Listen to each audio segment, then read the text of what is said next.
Okay, well, good morning, everybody. And I'm Scott, of course, and that's Abby as I point to the square on the screen. Um, we're going to take a look at video making tools today that work well with Canvas, things that we can use in our classrooms, no matter what level you are. I would ask that if you have any questions, please feel free and just go ahead and send them to everybody. That way, you know, when she's presenting, I can see it, and when I'm presenting, she can see it, and we'll do our best to take care of it. So without any further ado, Abby's going to start us off, and I will turn off my video. So see you in just a few minutes. All right. Thanks, Scott. Again, my name's Abby. I'm the technology teacher at JL Mette Elementary. So if you have any questions, feel free to reach out to me. My contact information will be actually on the next slide. But I'm going to stay on this one for just a minute. You're going to see this URL link up at the top. If you click on that, it'll go to JB Mette's website that he created for all of the technology training that's going on right now.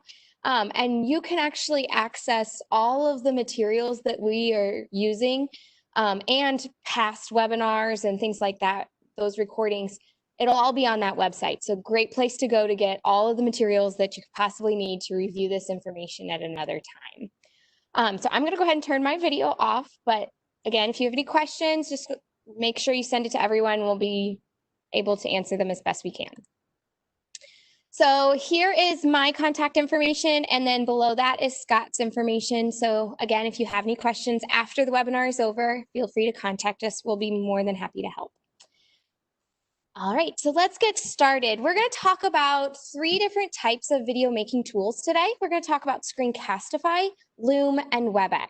Now, as you can see, this screen is pretty overwhelming. There's a lot going on here. I will reference this same slide again at the end of the presentation, and it'll make a lot more sense. So we're not going to sit here and read this whole thing right now, but this is a resource to help you when you sit down and try to figure out, okay, now which one am I supposed to be using? Because it kind of lays out in a nice, neat way what each program is capable of. So again, this is here. We'll look at it again, so don't panic. So the first one we're going to focus on right now is Screencastify. You'll notice that there's a link to the Screencastify website, which also has lots of helpful information. So let's get started. In my presentation, I have step-by-step tutorials on how to get Screencastify into your web Chrome extension, basically your Google Chrome browser. I've hidden a lot of the step-by-steps on how to put this into your web extension, so you can do it at a later time, but know that they are there. They're step-by-step with really great pictures to show you how to do it. But let's take a tour of the tool itself. So let's get started.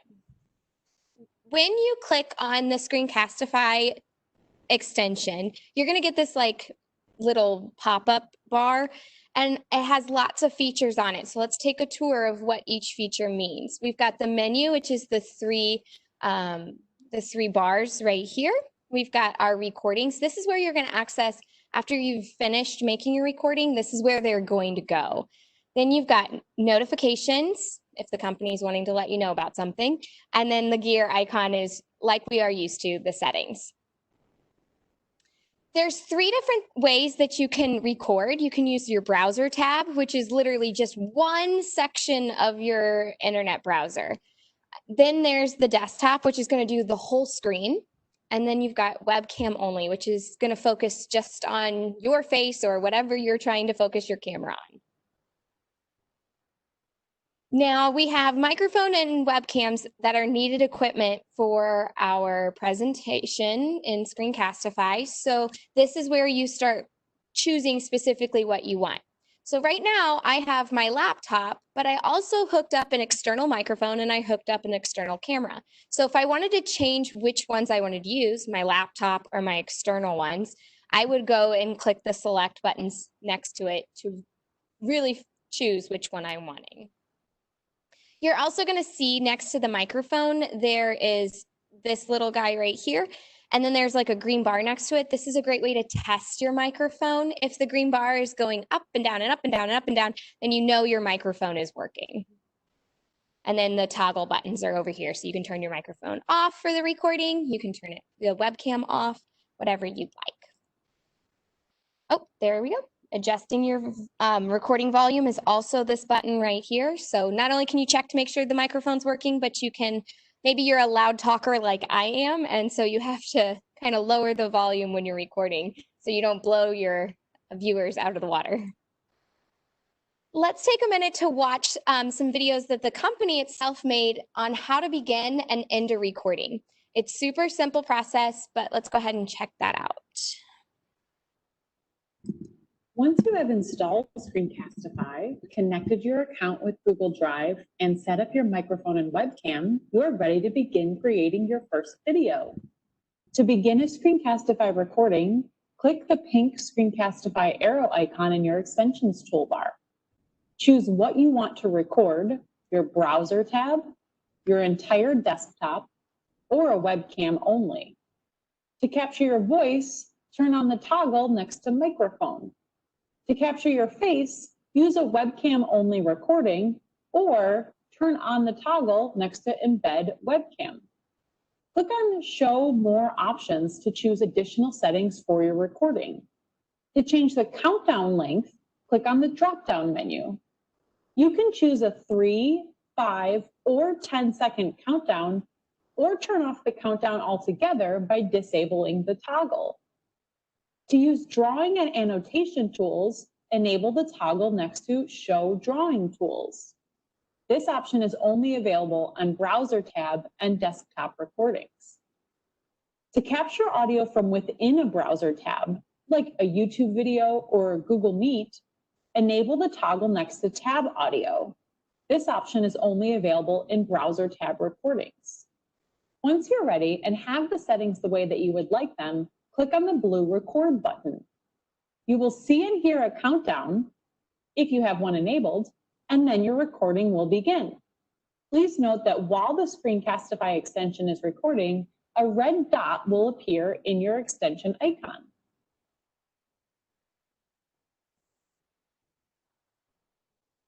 Once you have installed Screencastify, Sorry, guys. Now let's go ahead and see how to end our recording. To end a recording, click on the extension icon again and click the stop button. When you end a recording, you will automatically be taken to the recording's video page where you can edit, save, and share your recording. All right, so as you can see, the steps are pretty simplistic on how to start that recording and end that recording. Again, they mentioned in the video the show more options. You've got that countdown timer, so it gives you a few more seconds to get your video ready before you start recording. There's drawing tools, a really neat feature. It gives you that interactive piece with maybe you're working on Google Slides and you want to draw on top of something and record that while you're talking through for your students. I can really picture this for maybe a math class. That would be a great feature to use. Then we have lots of other options. We have the cursor options and the pen options when we're annotating and using those drawing tools. I'm going to go ahead and show you these two videos to give you a really good understanding of what the different options are.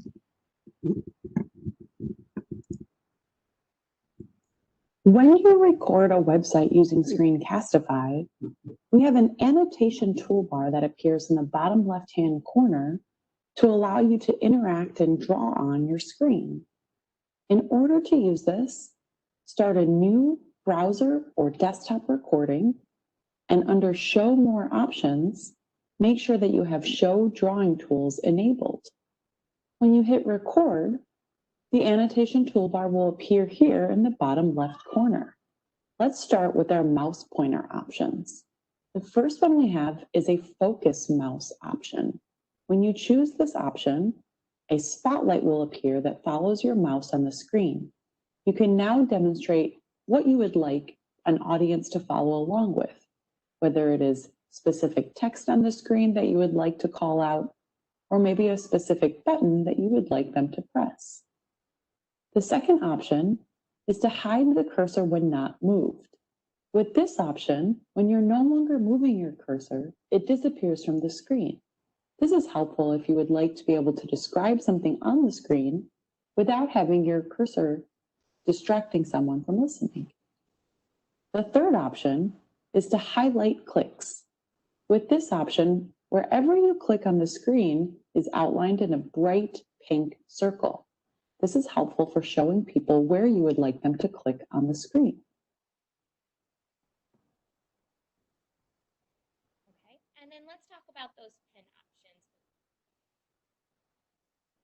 To use the pen tool that's offered by the Screencastify toolbar, you can use a browser or desktop recording and ensure that the Show Drawing Tools option is enabled.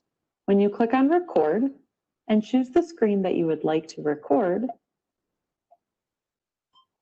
the annotation toolbar appears in the bottom left-hand side. Now you can choose the pen option and choose from one of the available colors in order to write anywhere on your screen. You can also increase the size of this pen by pressing the up arrow on your keyboard, or you can decrease the size of this pen by pressing the down arrow on your keyboard. At any time, you can change the color of the pen and continue annotating. And this also works if you scroll on your screen and choose to continue annotating. And if you'd like to erase something, you can click on the eraser and run back over your pen tool. Or if you'd like to erase everything, you can click on the Wipe Screen Clear option. And that will erase all the lines that you have drawn. So as you can see, the pen options and the cursor options are great for helping to show specifically what you're recording on your recording device. So where to find your recorded videos? So you can either go through your extension, where I have my extension up here at the top, and I could go through that my recordings button right here, or the play button right here. I can find my recordings and it'll take me straight to where all of my previous screencasts have been. You can see that I've used it quite a bit. Or you can go through your Google Drive. I'm not going to play this video, but it is here as a resource for you. Screencastify would usually make me a folder within my Google Drive, and then I just click on that, and then all of my videos are listed there. So it's really friendly to find. And I noticed we had a question on that, so hopefully this gives you that answer. And we will also, the second part of the question we had was, how can we put it into Canvas? How can we use the Screencastify video into Canvas? We're definitely going to meet that one as well. But that's later in the presentation. So if you need more video tutorials and more help with Screencastify, they have so many resources. So just click on this icon. It'll take you to tons of simplistic videos that are easy to follow, and it'll help you out to really master Screencastify. Now, Screencastify is a pretty simplistic recording feature, or program. Program is the word. It's a pretty simplistic program. We don't have the paid version, but there is a free option, and that's the one we were talking about. With the free option, you can only use like 5-minute recordings max. So it's kind of limited in its features. Now, Loom, on the other hand, is more robust. It has a lot more features to it.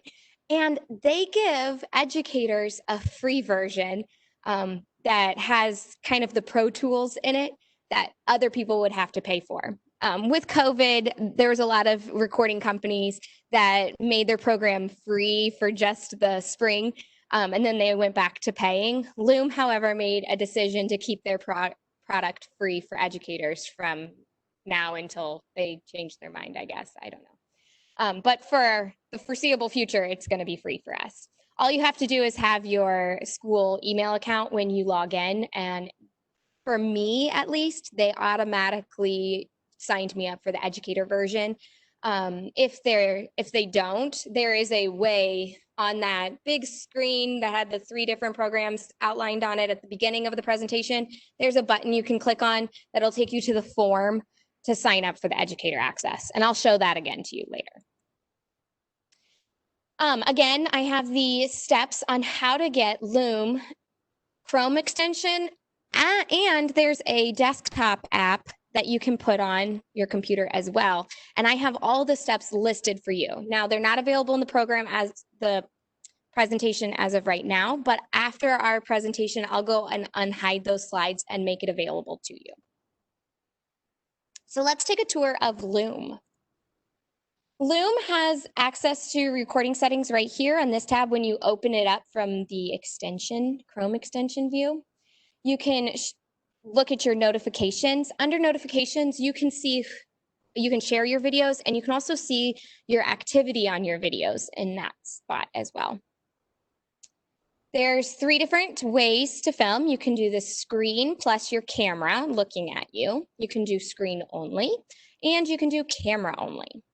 You can also narrow your focus a bit too. You can record the full desktop or again, just one tab of your web browser. You have your microphone audio settings right here. You can turn on and off your microphone. You can also test to make sure your microphone is working. If the line starts to squiggle up and down, you know that your microphone is functioning and working properly. Now, one feature that I had a teacher in my own building request when they were filming in the spring was they wanted to be able to write on a board behind them, and then whoever was watching them, they could read said board.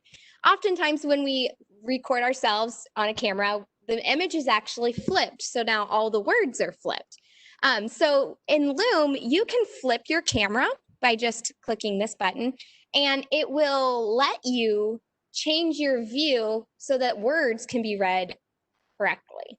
So that's a really neat feature. Just be careful when you're recording a picture of yourself and all of a sudden you're flipped. It looks a little trippy. And then you can choose your camera source here. So this is where I would use like my external camera or use my laptop camera. We have some additional features down here, different toggle buttons. You can display a picture of yourself in a thumbnail during screen only recording. So you could just have, if this was our recording menu, we would see a little circle picture of ourselves instead of a square like it is in Screencastify. And I could just put a picture of myself if I didn't want the viewers to see my actual webcam. And you can toggle that back on and off. You can toggle your control menu. Maybe you want it to show, maybe you don't want it to show. And then you can turn on and off your recording countdown. So 3, 2, 1. Now you can't change your countdown settings. You can't go from 10 seconds or 5 seconds. It's only 3, 2, 1, but you can turn it on and off. So someone asked, can you go back and forth between screen sharing and just showing your camera while recording in Loom? You should be able to, because you would just turn the little, in the settings, you would just toggle the picture on and off. Oh, I'm sorry, I'm not even answering that right. You should be able to go back and forth, but I will double check that for you before I give you an official answer. So here are more video tutorials and additional help for you. And you just click on that icon. And again, it functions, Loom functions in its recording setup. I'm not going to show you a video of how it like works because it's really similar to Screencastify. But there are extra Loom features I mentioned about, which makes Loom way cooler than Screencastify. So 2 of the most liked features that I've heard of from teachers, one is called the call to action button. So you make your video, and then at the very end of your video, you put a button, and the button is linked to maybe a URL, a website that you want your students to go to for extra practice. Or maybe you link them to a Google presentation or anything that has a URL, really. You can link the students, they'll click that button and go directly to it.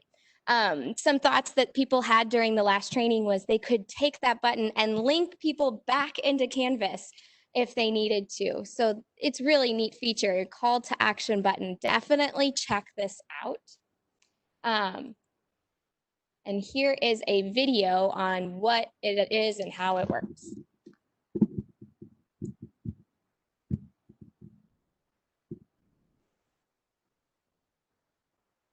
Hi everyone, my name is Matthew with Loom Customer Support, and today I'm going to be showing you how to add a call to action button to one of your videos. This is going to enhance engagement, allow people to be redirected to get more information on the topic that you're talking about in your video, to make appointments, to purchase something, a plethora of options that you have with call to action buttons.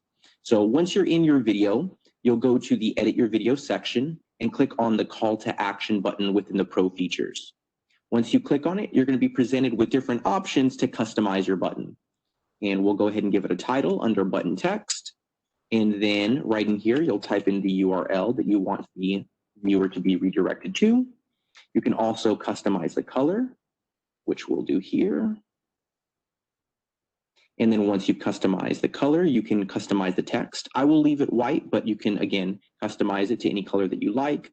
And then you can actually customize the shape as well. So if you wanted to make it a little bit more square, slightly rounded, or rounder, you have that ability to do so. I'm going to choose slightly rounded, and then I'm going to save my settings. You'll notice here, it has been saved and added to my video. Now, if you click the play button, you won't be able to see it within your settings. However, if you grab the link and open an incognito window or within another web browser, which we'll do here, and paste it in there, you'll be able to go ahead and preview exactly what that button looks like for the viewer. So you'll see here as the video is playing, if you hover over it, you'll be able to click and be redirected to your URL. Now, if you don't hover over it, they'll still be able to view your video in its entirety without any distractions. But again, this video call to action is available throughout the entirety of the video. Now, that is how to add a call to action button to your video. If you do have any questions or concerns, please let us know at support@loom.com, and we're more than happy to help. Thanks so much and have a great day. So one of the neatest features, I think, and as an elementary perspective, this would help my students in navigating around the computer so much. So definitely look into it. You could even link to a Google form. Maybe you had some questions you wanted to ask them after they watched the video. That would be a great thing to do as well. Another fun feature is that students can add emojis while they're watching. Maybe they love a certain part, or maybe they give a thumbs up or something like that. They can give reactions. You can turn the reactions on and off in the settings, but it's really neat. If you're trying to embed your video into Canvas, I don't think you have the emoji responses ability. However, if you just link them to the video URL, and they go to the website that the video is on, they could do the emoji reactions there. So again, there's tons and tons of features on Loom. That's just a snapshot of what they have. At the end of this webinar, we're going to let you guys have some time to mess around with Screencastify, mess around with Loom. And if you guys have questions, you guys will be able to ask us then as well. So you'll get some playtime with it. Now I'm going to hand this over to Scott so that he can teach us all about WebEx. Well, hello, and hopefully everyone can hear me okay. I'm gonna, as soon as I get the little presenter ball there, I'll go ahead and share my screen. And it's this, oh, and there it is. I'm gonna bring this over here. Give me just a second, guys. I apologize for this. There we go, present. And then where's my little WebEx bar? Oops. Where'd you go? Share. There we go. We'll do it. You know what? We'll do it on screen too, just to be crazy. We'll do that. We'll bring up this, and we'll bring up this over here. There we go. Okay, so we should all be looking at the WebEx screen. Is that right? I'll take that as a yes. Obviously, we can use WebEx not only with our Canvas, but we can also use WebEx to record our screens. I don't know if you're aware that you can make that happen. Let me go ahead and get rid of this, and we'll talk. Scott, we're still stuck on your video. Oh, okay. Let's try this then. Should be sharing. There we go. You got it. There we go. Okay. First time with WebEx. It's not true. Anyway, so like I said, you can now integrate inside of Canvas directly if you'd like. And the cool thing about it is, and I'm going to go ahead and just, sort of go through the slides. These slides are here from when we had WebEx back in the spring. I know that some of us weren't as familiar with it. I was more of a Google Meet guy. I love me some Googles, but I sort of had to get used to it, and I actually found that I liked WebEx a little bit better. So it can do some cool stuff that that you can't do otherwise.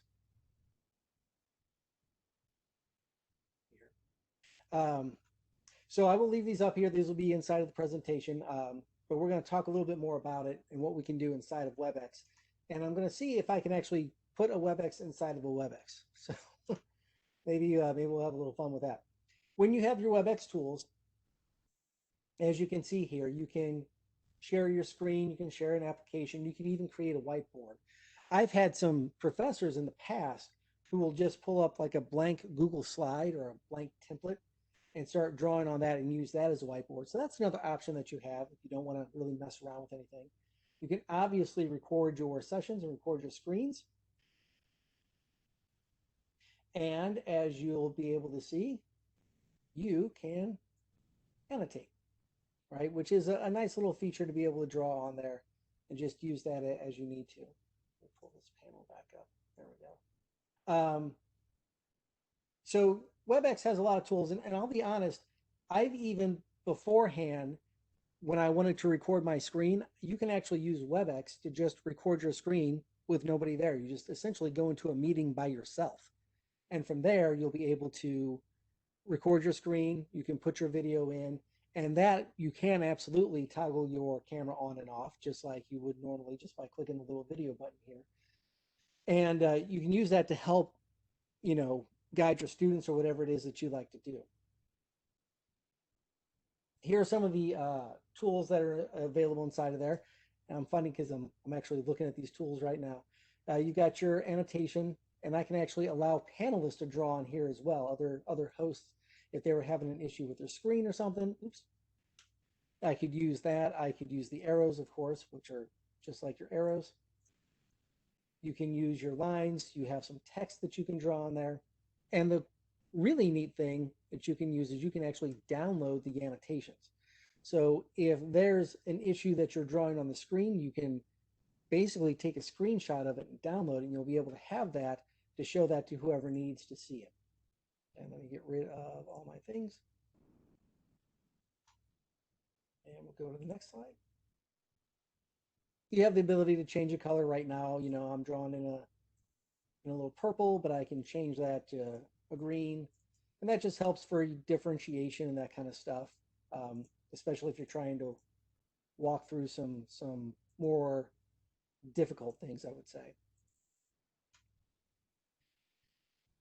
Once again, just like inside of Loom, you have the ability to mirror an image. And if you want to get crazy, you can change your background as well. And it works pretty decent. Matter of fact, when we turn the camera back on, see if I can, I don't know if I can do it while I'm actually recording, but when you turn the camera back on, you can play around with that. See if we can get that. There it is. I think I have to be full screen though. Change virtual background. There we go. So I don't know if it's hiding this overlay. Sometimes WebEx just gives you that big yellow square, but now I can change it to make it look like outside, or maybe not. There we go. So now I'm outside, or now I'm at the beach, or you can just blur the background a little bit in case you have a sloppy desktop in the back like I do. Sorry about that. But you can, yeah, you can play around. You can have a little bit of fun with that. You can, I believe, upload even your own backgrounds if you like. So if you're doing a thing about space, maybe you put yourself in space. It can be fun. Maybe that's changing your virtual background there. So we just talked about that. We just did that.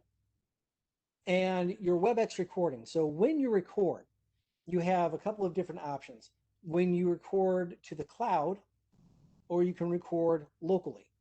So if you record locally, it'll come off as a WRF file, right? And you'll need a free WebEx converter. So you won't be able to just play it outright. You'll need this converter, but it's not a big deal. It's easy and it's free to find. With your cloud recordings, you're going to have to wait a little bit before they're available. For example, we did a WebEx yesterday on Canvas, and it was only an hour and some change long, but it went to the cloud and it wasn't ready for, I don't know, probably about 5 or 6 hours before I could post it back up to the website. So that is something to keep in mind. You know, how quickly do you need your recording? Because the quicker that you need it might sort of determine, you know, what you're doing. If you need it quickly, you might want to record it locally. Okay. Recorded videos in Canvas. So obviously you can take your finished recordings from Screencastify into Canvas. You can take your recorded videos from anywhere into Canvas, and you do it this, oops, you do it this way. Go back, Scott. Come on now. So inside of your rich content editor, every time that you have any sort of ability, whether it's an assignment, whether you're making an announcement, whether you're making some sort of other post, whenever you have your Canvas area, your rich content editor there, you can link your videos in a variety of ways. Okay, and this goes back to what someone was asking earlier. You can simply link it via a URL using the, I get my pointer up here, using this guy here, this little chain. You can just highlight the word that you want the students to click on, paste in the URL, and it'll turn into a link. You can embed the code and to add video. That's it's very nice because it sort of implants it right there directly inside of your assignment. So you don't have to worry about, you know, them clicking on it. It's literally right there for you. You can obviously add it through YouTube, or you can insert your video from Google Drive, whether you have it saved there from Screencastify, whether you have it saved in there from WebEx, or a video that you've created on your own. I have a small video in here on how to do that. I'm not going to make you watch it here right now, but just know that that'll be available for you when the time comes. And oh no, this is hers. Maybe I can get this up. I'm sure you can't hear that. Let me try this way. There we go. We'll do it like this, and we'll do it like this. Add a video into your Canvas assignment or Canvas page as part of your course is to go through your Google Drive. Maybe you already have your videos saved there. Maybe you used Screencastify and it was super simple to save your videos into Google Drive. So what you can do is click on the V in your rich text editor. So that's this spot right here. We're going to click on the V, and it stands for More External Tools. And then you're going to notice your Google Drive icon. Click on that. It's going to load up all of your Google Drive. You're going to also link it and select file and make sure you're in the right account. And then you just wait for it to load. It takes a little bit to do a little connecting. You find the video you want to add. Make sure you attach it. And it's going to automatically update from your Google Drive to give the share setting for your students. So you won't have to worry about that. And then you go all the way to the bottom, click Save. All right, and that'll put your Google Drive, your Google Drive. It'll put your video from Google Drive into your Canvas assignment. Cool. So Abby's having a small issue with her WebEx right now. That's okay. There was a question, is WebEx Let me pull this back up. Sorry. Okay, is WebEx and Canvas only good with students, or can I use it with other teachers across the district? So no, you can use a WebEx for anything. You can use it with students if you'd like. As a matter of fact, we're going to talk a little bit later on how you can use it with office hours and that kind of stuff. So you can absolutely use Canvas with your students as well.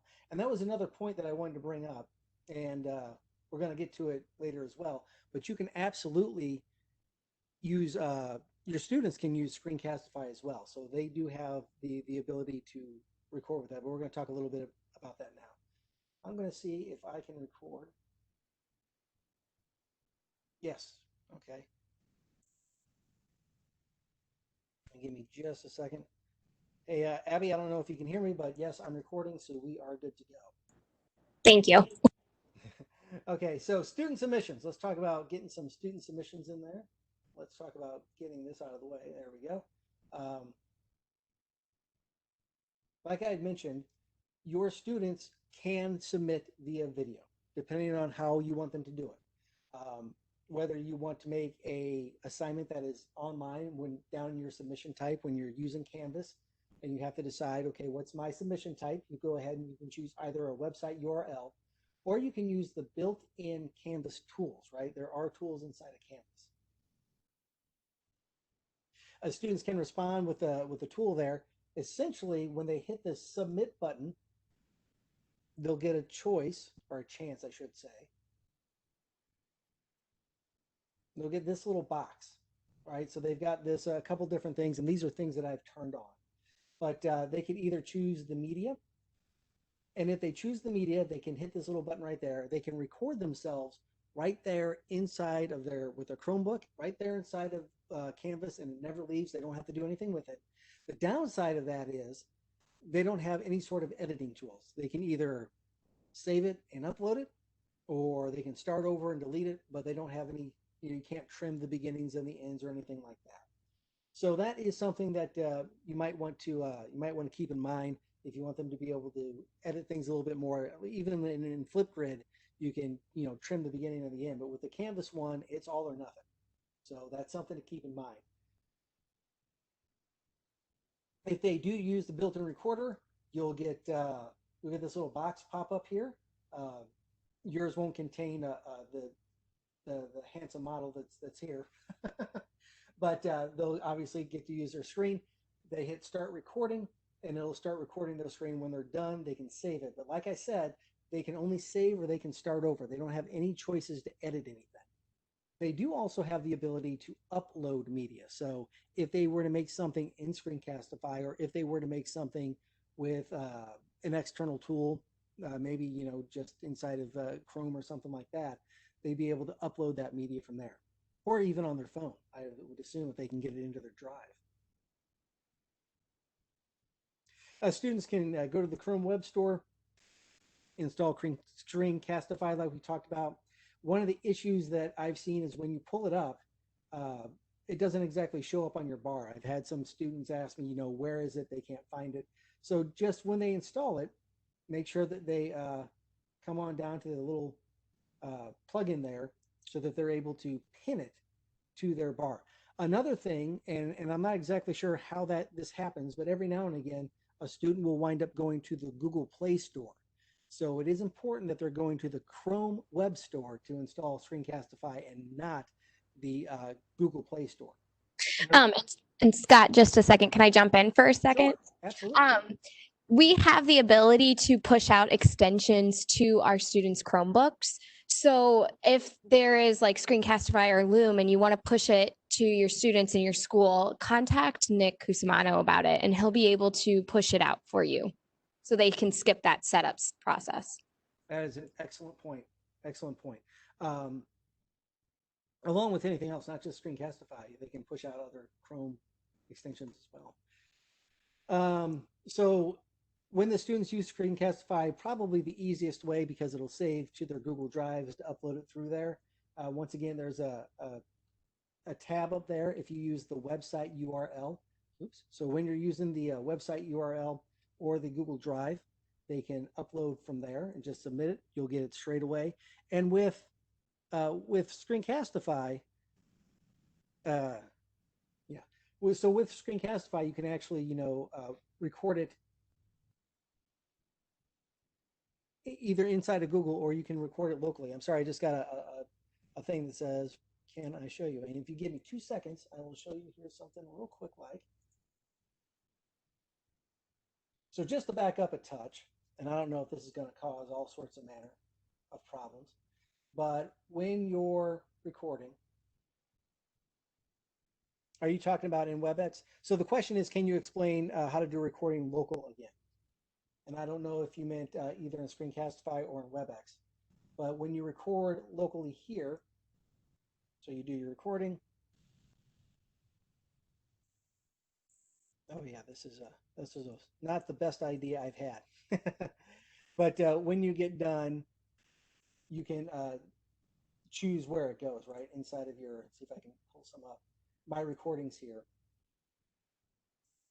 And then you can save it, right? Save as. Now you got to, okay, so that gets it into your drive. I see. If you're doing a WebEx, when you're doing the recording, and I don't even know if you can see this bar up here at the top. I don't assume that you can. But when you're doing the recording, you get a choice.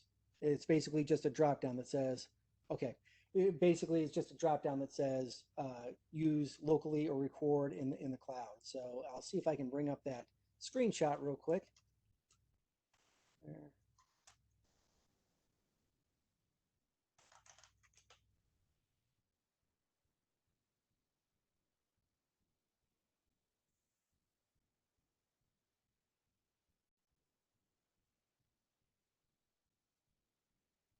So yeah, I don't know. I can't do it without stopping it. But essentially, when you're recording, you get a choice. It's a little drop down, and it says, "Do you want to record in the cloud or do you want to record locally?"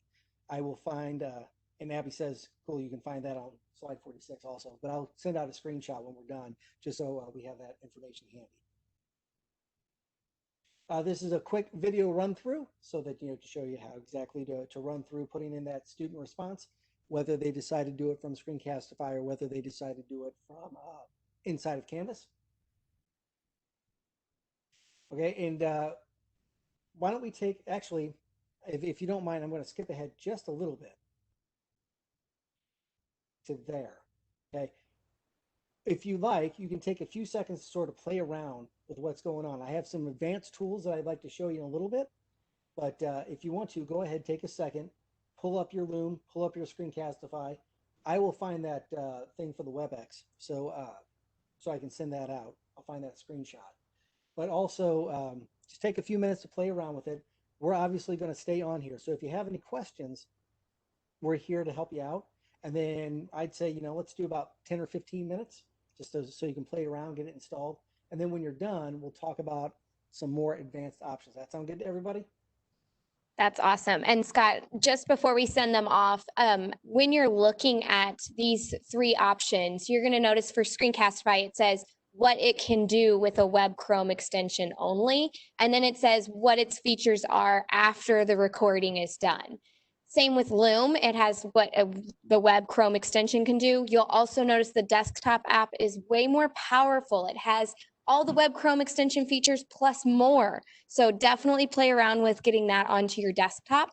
And then it's got its after recording options, which is way more powerful than Loom is.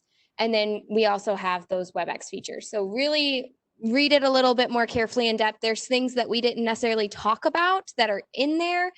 So you might find really cool nuggets of gold just waiting there for you to find them. So have fun playing with it. I'm going to go ahead and pause this, and then we can talk. We'll come back, like I said, in about 15 minutes, around 11 o'clock. We'll talk about the very end part, the more advanced tools, and pick up any questions that we might have.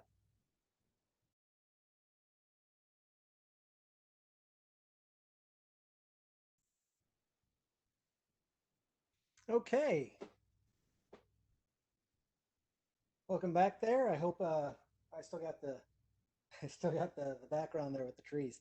Hope everyone had a chance to play around with that. I'd like to take just a few more minutes of your time to talk about some more advanced options that we have. Okay, so uh,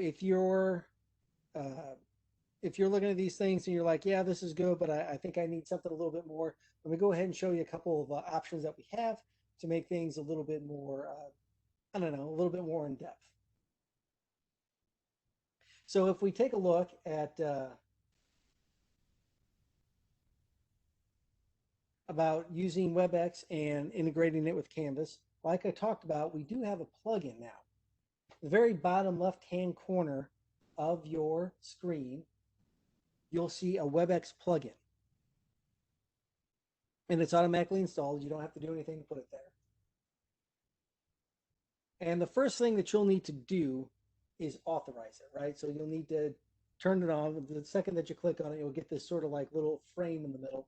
You hit the setup. What I want to talk about is, of course, you've got your virtual meetings in there, but you also have some office hours. So this will be helpful for our secondary guys, and maybe for you elementary people if you want to do set them up maybe with your parents. I think you'd be able to do that as well. Not 100% on that, but I think you can. This is just going to show you how to set up your virtual meetings, which I know you can do with parents. So you just click the little check mark, you click apply, and that way you'll be able to host everything directly inside of Canvas. You don't have to worry about pulling up that separate website or going in through the desktop app. You can just go ahead and set everything up inside of Canvas right there. Decide how long it's going to be, whether it's going to be a meeting or a training or an event, and whether or not you're going to repeat or recur it. You'll still be able to record everything that you need to record. I'll go ahead and skip through these here, just me setting everything up. Once again, setting up the virtual meetings.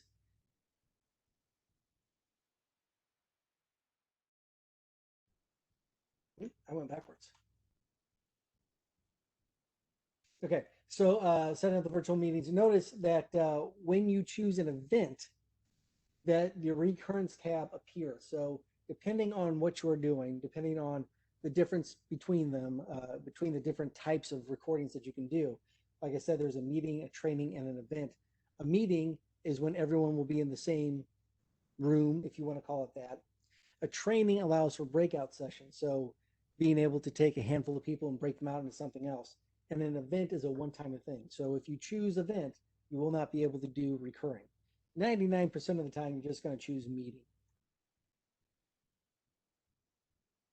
And once you click create, your meetings, past and present, will be visible under the virtual meeting. So any ones that you have already done are going to show up under this virtual meeting tab. So if you're having issues trying to find where your WebEx meeting is, that might be another way to help keep everything organized in one spot. I do want to tell you that it might take a little bit for it to show up. So it might show that you did something, but you might not be able to see it or view it. And that's just because it's still processing in the cloud, as it were.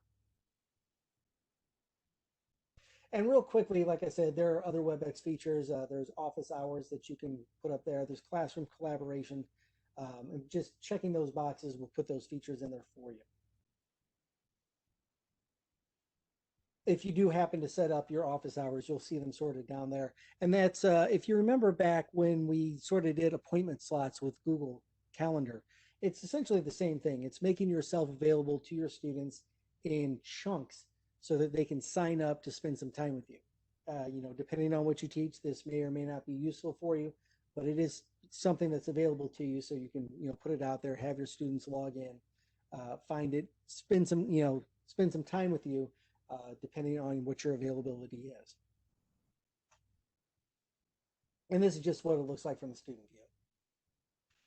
Okay, so I hope I wasn't going too fast. I hope I didn't mess up anybody's screen recording. But we also have the Windows video editor. So with Screencastify, you remember that they had those fancy tools that they released for a little while. And then, once the pandemic was on for a while, they sort of dialed them back. Loom has the ability to trim things. So you can make multiple cuts inside of Loom. You can either trim the front and the back, or you can cut out as many sections as you'd like. But I started thinking, what if you wanted to put a bunch of videos together that you had? Well, the easiest way that I can think to do that is with the Windows Video Editor, which is inside of your Photos app. So if you happen to have, oh, wrong one. If you happen to have, and this is, I've checked this on district laptop, so we're all good. If you just bring up your Photos app, just, hit the start button and type in Photos, this will bring up the Photos app here. And there is a videos project right up here in the upper left-hand corner, right? So there is a video editor inside of your Windows machine. Like I said, you just hit the button, you bring up the Photos app, and there you can see what that videos project is. From there, you'll be able to import your stuff, whatever assets you need, whether they are still or video, and just drag them into the library. It works a great deal like the old Windows Movie Maker, if you remember that. It's sort of the same concept. Then you can drag your stuff in there and you can trim it down, or you can cut it up as you'd like. It has a couple of different options down here. You can, like I said, you can trim, you can split. If you want to get crazy, you can speed it up or slow it down a little bit. It's not going to go like, Charlie Chaplin fast, but you can make it go fast. And then you can add a little title card in there if you'd like as well. You can trim down the video, like I said, and you can split it. So here you can see you have the video at a certain time, a certain place. You just click split, and you'll be able to split that video out into 2 different clips. Then you can delete one or continue trimming the other, whatever you like, or stick something in between them. Really, it's just all a matter of what you need to do. Like I said, it is a it's a little bit more, it has a couple more features, but you're not going to record anything in it. You have to record something and then bring it in. And of course, when you're done, like I said, when you're done, you'll have to export the video. So you'll have to finish it out. It only takes a couple of minutes, but you will have to spit it out into a format and then upload it to something from there, whether it be YouTube or your Google Drive or directly into Canvas, whatever the case might be. You'll have to get your video out of the video editor and into something that you can use. So that is something to keep in mind. I also wanted to show you some more advanced tools, just in case you have an issue with something you're working through. I had a teacher who wanted to use her document camera. Now, with any one of these tools, you can plug in your document camera and you can just change the webcam from the external webcam to the hover cam, right? As soon as you plug it in the USB, it'll be an option under your webcams. But she wanted to have the webcam and her at the same time. And so the easiest way I could find to do that is with this tool called Pinocchio. It is free. I mean, literally, you just click on it and you click record and away you go. So I'm going to click record here, and you can see my little voice moving there, and there's camera 1. But also, I have 2 cameras, right? So this allows you to add multiple cameras. If one of these wasn't, they both weren't my face. Here, I'll put this little thing up there so you can see the difference. All right, so if one of these were a hover cam and the other one was my face cam, I'd be able to hold these 2 up, I'd be able to do my thing, they'd be able to see me, and they'd be able to see the hover cam at the same time. So that may or may not be something that you need or want or desire. But just clicking this little camera here will allow you to select or deselect those cameras. Of course, you can come over here and choose what screen you want to share, if you want to share a screen. And you can choose your different mics if you happen to have an external microphone. There's a few other, goodies down here, but nothing crazy. And when you're all done, you just hit, oh, actually, I haven't started recording yet. So it gives you the countdown. You go through your recording, checkity, 1, 2, 3, and when you're all done, you can hit the stop button. And then you can either, stick it to YouTube if you have your YouTube account set up for that, which, by the way, we all have YouTube channels. You can send it to Classroom, which doesn't do us any good anymore, or you can download it. And so here you probably just download it, trim it if you need to, and then stick it back up inside of Canvas. And I've let this thing run for, half an hour or so without any sort of problems or issues. There is no, there's paid versions, but there's free version just works simply by coming in and clicking record. So that's something to keep in mind. There's OBS, of course, and then there's YouTube. So let's talk real quick about YouTube. Every teacher has a YouTube account, right? Simply by virtue of having a Google sign in through Fort Zumwalt. And if you go to your channel, if you go to youtube.com, you'll see that you probably have a little icon up here, and that's your channel, right? So you can create playlists from here if you want. You could use the YouTube Studio if you want. You could create, or you could upload a video that you already have, or you could even go live. You could stream from here if you really felt like it. And I'm just going to pull up real quick my YouTube Studio. So these are videos that I have uploaded. There's Coach Hickey for the North High folk. And if I come over here to videos, and I'll just choose this one right here. I can edit. Actually, I'll get inside of it first.